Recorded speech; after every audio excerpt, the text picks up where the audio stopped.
Hello, everyone. Are you wondering about the average salary for an assembly programmer in the United States? Let's explore.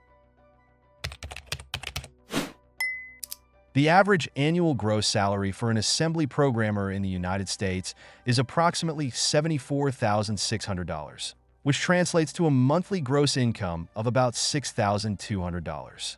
After accounting for federal taxes, the annual net income is roughly $58,000, or about $4,800 per month. Location significantly impacts earnings. For instance, in San Francisco, California, assembly language programmers earn an average of $96,886 per year, while in San Jose, California, the average annual salary is approximately $96,634. Experience also plays a role.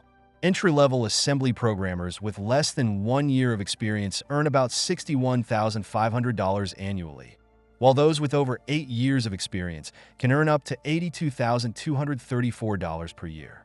Education and specialized skills can further influence earnings, with higher qualifications potentially leading to increased pay. Please like the video and leave a comment to support my job. Thank you for watching, and see you later.